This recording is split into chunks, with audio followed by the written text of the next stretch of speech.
Aurore est aujourd'hui notre invitée dans le cadre du podcast J'ai réussi mon installation. Aurore, tout d'abord, je te remercie d'avoir accepté notre invitation. Tu es sophrologue et relaxologue à Marly-le-Roi. Est-ce que tu peux déjà me confirmer que c'est le bon titre? Oui, c'est le bon titre. Donc, tu es installée dans les Yvelines, pas très loin de l'Institut Cassiopée d'ailleurs. Pour commencer, Aurore, est-ce que tu peux nous raconter simplement en quelques mots ton parcours professionnel et comment tu es arrivé chez Cassio. D'abord, j'ai commencé à travailler dans le milieu du cinéma, à la régie et la mise en scène pendant 8 ans. Et je faisais beaucoup de transport comédien. Et en fait, la régie, c'est un très grand pôle d'observation, puisque on est en communication avec tout le monde. Je m'occupais des transports comédiens, c'est-à-dire récupérer le comédien de chez lui jusqu'au plateau, jusqu'au tournage. Et donc, on pouvait avoir 1 heure, 2 heures de voiture en fonction de la localisation. Et on passait énormément de temps, du coup, à parler, à discuter, à échanger. Il y a beaucoup de comédiens qui étaient très stressés, beaucoup de comédiens qui sont très à fleur de peau. Et en fait, je me retrouvais un peu l'assistante du comédien dont je me chargeais. Donc oui, je commençais à me dire, tiens, le métier de thérapeute m'intéresse beaucoup. Et comment t'es-tu dirigée spécifiquement vers la sophrologie? Alors, j'ai fait de la sophrologie quand j'étais adolescente, quand j'ai fait un parcours de sport-études en patinage artistique. Et ça m'a énormément aidé, notamment sur la gestion du stress des championnats, des entraînements, de l'exigence aussi. Ça m'a permis de relativiser beaucoup de choses, de traverser aussi ma crise d'adolescence. Et donc, tu es arrivée chez Cassiopée. Et donc, je suis arrivée chez Cassiopée. Ça faisait un moment que je regardais la brochure et en fait, j'étais dans l'engrenage des tournages. Et puis, finalement, à un moment, je me suis dit, stop, on arrête. Je veux faire autre chose et je me suis inscrite en sophrologie. Aurore, tu es donc sophrologue relaxologue RNCP. As-tu des spécialités particulières ou d'autres formations en cours à l'Institut Cassiopée? Oui, je continue à me former à l'Institut Cassiopée. J'ai fait sophrologie enfance et adolescence. J'ai fait l'accompagnement au deuil. J'ai fait sophrologie et préparation mentale. Après, j'ai fait les clés du changement, tout ce qui est réussir son installation, tout ce qui est de toute façon obligatoire. Et je suis en train de faire la 2e année de relation d'aide. Très bien, un beau programme. Peux-tu nous dire quand tu as lancé ton activité? J'ai lancé mon activité en 2018. Est-ce que tu peux nous partager, puisque ce sont les questions qu'on se pose tous avant de nous installer, nous partager, est-ce que tu as trouvé facile, peut-être difficile et peut-être inattendu, une bonne surprise sur le parcours d'installation? Il y a eu une très bonne surprise.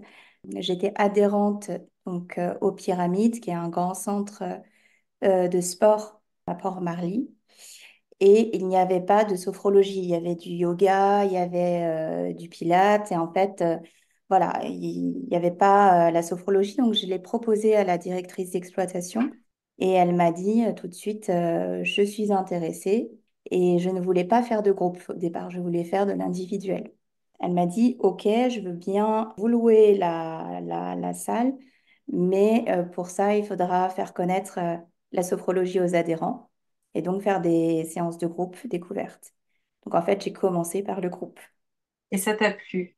Ça m'a plu, ça m'a sorti de ma zone de confort. Du jour au lendemain, je me suis retrouvée face à un groupe de 30 personnes à faire ma première séance de sophrologie. Formidable. Et tu continues à animer des groupes? Alors, plus maintenant parce que j'ai quitté les pyramides pour m'installer en cabinet, mais j'ai toujours des ateliers qui sont prêts. Et Mhm. donc, si l'opportunité d'une salle se présente, ça sera l'occasion. Aurore, ton cabinet est installé dans une maison médicale. Il est vrai que trouver un lieu pour installer son cabinet est souvent source de nombreux questionnements. Est-ce que tu peux nous partager cette expérience de maison médicale? Quels en sont les avantages et y a-t-il des inconvénients? Alors, on va commencer par les avantages. C'est une maison médicale avec SOS médecin. Donc, SOS médecin qui est ouvert 24 heures sur 24, 7 jours sur 7. Il y a un parking. Donc il y a une facilité pour, accéder et il y a tout un accès handicapé.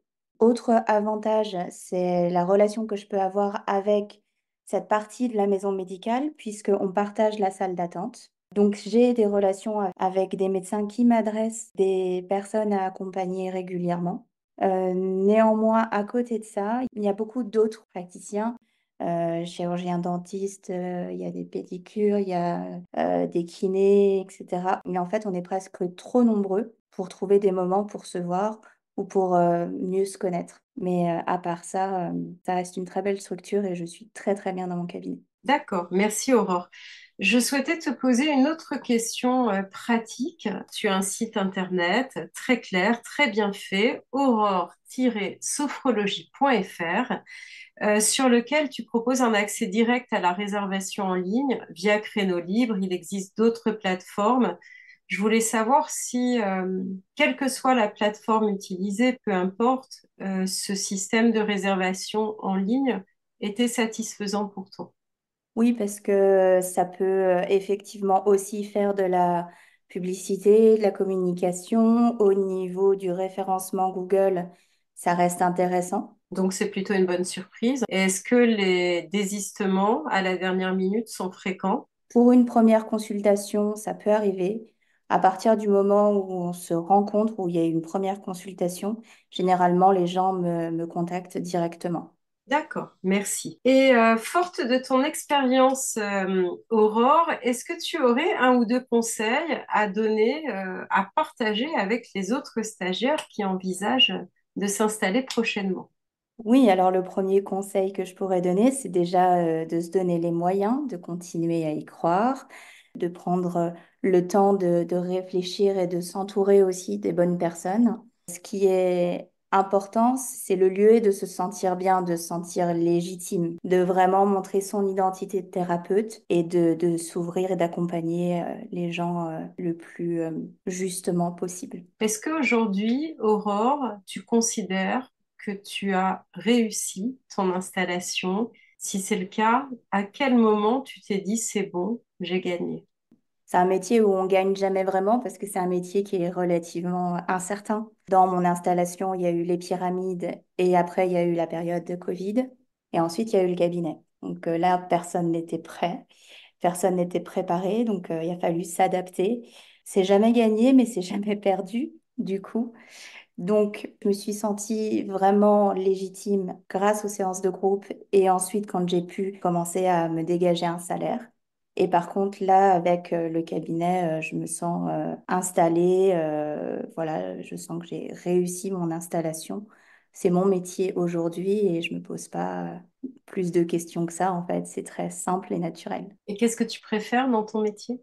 J'aime beaucoup ce privilège, en fait, qu'on a quand on est thérapeute, quand on a cette posture-là, quand les gens, en fait, arrivent à s'ouvrir, à se confier, et que finalement, on voit que au fur et à mesure, il y a de l'évolution du mouvement, des résultats. Moi, cette alliance thérapeutique, en fait, me nourrit énormément. Aurore, il me reste à te remercier et à me permettre de te féliciter pour ce magnifique parcours. À bientôt. Merci, à bientôt.